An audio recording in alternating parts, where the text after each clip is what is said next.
Telangana chief minister Shri Revanth Reddy గారి నమస్తే sir. నా పేరు సుజాత సింగ్. మా పాప భూమిక సింగ్ తను ఇంటర్మీడియట్ కంప్లీట్ చేసింది sir. Narayana junior college ECL Kamalanagar బ్రాంచ్లో. ఫీజ్ డ్యూ ఉంది అని ఒకే కారణం వల్ల మాకు సర్టిఫికెట్స్ ఇవ్వలేదు. ఇక్కడ డ్యూ అనేది ఏం లేదు సార్. కంప్లీట్గా ఫీజ్ పే చేసిన తర్వాత కూడా మేము డ్యూ ఉంది అనేసి ఒకే కారణం వల్ల మాకు సర్టిఫికెట్స్ ఇవ్వలేదు. నేను చాలా చోట్ల రిక్వెస్ట్ పెట్టుకున్నాను సార్, అయినా మాకు ఎక్కడి నుంచి కూడా హెల్ప్ రాలేదు. సో లాస్ట్లో మీకు రిక్వెస్ట్ చేసుకుంటున్నాను సార్, మా పాప భవిష్యత్తు అంత మంచి మార్క్స్ వచ్చిన తర్వాత కూడా తనకు చదువుకోవడానికి అవకాశం లేదు ఈ సర్టిఫికెట్స్ కారణం వల్ల.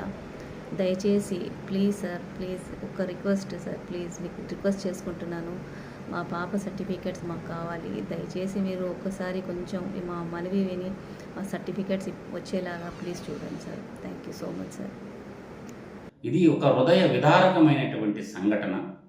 తెలంగాణ ముఖ్యమంత్రి రేవంత్ రెడ్డి గారు, తెలంగాణ మహిళా సంక్షేమ మంత్రి అయినటువంటి సీతక్క గారు ప్రణామం. ఈ విషయాన్ని పరిపూర్ణంగా తెలంగాణ ముఖ్యమంత్రి గారు తెలుసుకోవాలన్నదే నా యొక్క ఆకాంక్ష. చదువుల తల్లి, వాగ్దేవి, బాసర జ్ఞాన సరస్వతి కొలువయ్యున్న వీర తెలంగాణ, పోరు తెలంగాణ గడ్డ మీద విద్య వ్యాపారీకరణ చేసిన ఘనత మన పాలక వర్గాలదే కదా. అయితే ఒక సంఘటన మీ ముందుకు తెస్తున్నాను. ఒక తెలంగాణ నిరుపేద కుటుంబం దీనగాథ ఇది, వాస్తవిక కథ. ఒంటరి మహిళ ఇద్దరి బిడ్డలని, ఒక మగబిడ్డ ఒక ఆడబిడ్డని చదివించాలనుకోవటమే నేరం. ఆ తల్లి చేసినటువంటి, తెలంగాణ బతుకమ్మ చేసినటువంటి మన ఆడబిడ్డ చేసిన నేరం ఏంటో తెలుసా? ఆ బిడ్డలను చదివించుకోవటానికి ఒక ఒంటరి మహిళ ఆణిముత్యాలన్నింటి సరస్వతి పుత్రుల ఆ బిడ్డలిద్దరూ కూడా వాళ్ళకి అన్యాయం జరిగితే ఓర్మి పట్టలేక ఇంత నీచాతి నీచమైనటువంటి ఒక నారాయణ విద్యా సంస్థలు చేసినటువంటి ఈ విద్యా వ్యాపారం ఫలితంగా ఆ అమ్మాయి సంవత్సరం నుంచి కుమిలి కుమిలి ఏడుస్తుంది. కారణం ఏంటో తెలుసా? రోజు రక్కాడితే గాని డొక్కాడని ఆ కుటుంబం ఆ ఇద్దరు బిడ్డల చదువు కోసం ఆమె ఎన్నో కష్ట నష్టాలకు వచ్చి ఫీజులు కూడా కట్టింది. దాదాపుగా నారాయణ విద్యా సంస్థలకి ఇంటర్మీడియట్ ఎడ్యుకేషన్ కోసం 1,37,250 రూపాయలు చెల్లించడం కూడా జరిగింది. అయినా ఆ పాప 1000 మార్కులకు గాను 840 మార్కులు సాధించింది.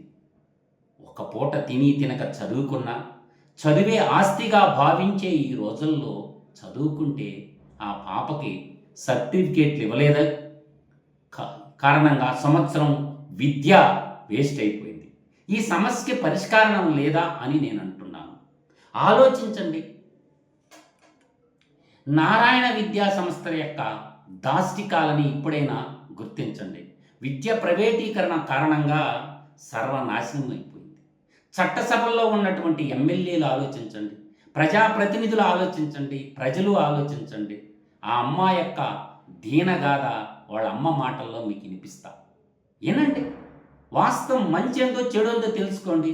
నారాయణ విద్యా ఉగ్రవాదం అనేది, నారాయణ యొక్క విద్యా ఆర్థిక ఉగ్రవాదం అనేది ఖండాంతరాలు దాటిపోతుంది, అన్ని రాష్ట్రాల్లోకి పోతుంది. కాబట్టి ఇది భావ్యం కాదు. విద్యా సంస్థల అధినేతలే, ప్రజాప్రతినిధులే చట్టసభల్లోకి పోయి వాళ్లే చట్టాలు తయారు చేస్తుంటే ఈ దేశం ఎటువైపు నడుస్తుందో అర్థం కావడం లేదు. కానీ ఆ బిడ్డకి న్యాయం జరగాలన్నదే నా యొక్క ఆకాంక్ష. ఒక్కసారి ఆలోచించండి. భాగ్యనగరంలో ఉన్నటువంటి ప్రజాప్రతినిధులారా, మీకు చేతులెత్తి దండం పెడుతున్నాను. ఆ బిడ్డకి ఆ సర్టిఫికేట్లు ఇప్పించండి. ఎట్లా ఒక సంవత్సరం విద్యా సంవత్సరం కాజేశారు. భాష్యం విద్యా సంస్థలు, నారాయణ విద్యా సంస్థలు. ఆ అబ్బాయి 10th క్లాస్ విద్యను కాజేశారు. ఈ అమ్మాయి ఇంటర్మీడియట్ పాస్ అయిన అమ్మాయి ఒక సంవత్సరం జీవిత నాశనం. దయచేసి నేను ఏడుకుంటుండేది ఏంటంటే, నారాయణ భాష్యం విద్యా సంస్థల చైర్మన్లు ఇద్దరు కూడా ప్రజాప్రతినిధులుగా ఉన్నారు ఆంధ్రాలో. తెలంగాణలో మీరు చేసినటువంటి ఈ పాపం మిమ్మల్ని విడిచిపెట్టదు. మీ కుటుంబాలు బతకవరా? నేను చెప్తున్నాను. భాష్యం ప్రవీణ్కి కానీ నారాయణకి ఇద్దరికి చెప్తున్నా, మీరు సర్వనాశనం అయిపోతారా మీరిద్దరు. ఎందుకంటే ఒక ఆడపిల్ల జీవితంతో ఆడుకున్నటువంటి మీరు రామాయణంలో సీతమ్మతో ఆడుకుంటే లంక నాశనం అయిపోయిందిరా బాబు.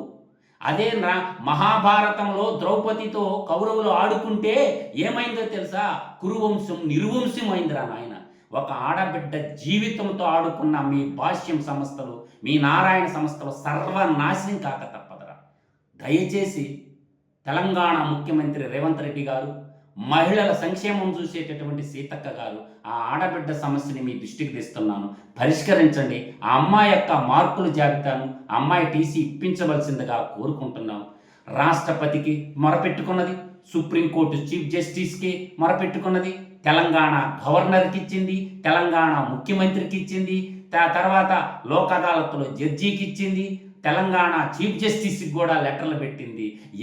ఎక్కని గడపలేదు, దిగిన గడపలేదు.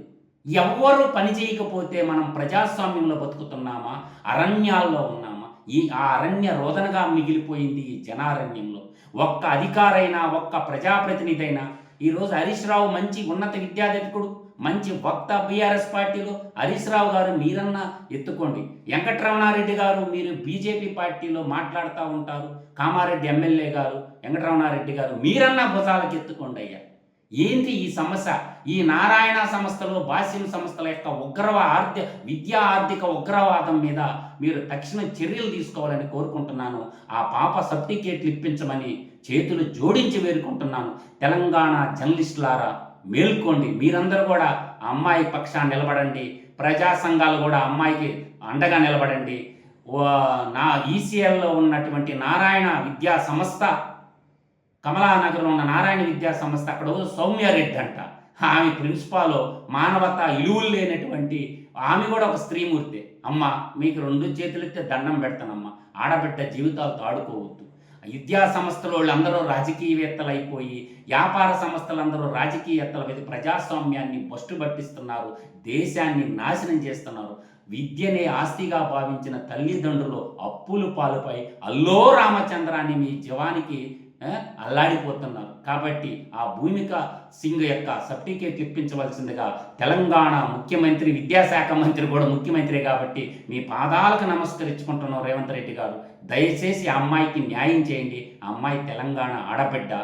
మన బతుకమ్మని బతకనిద్దాం, ఆ అమ్మాయిని చదివిద్దాం. జై తెలంగాణ, జై భారత్.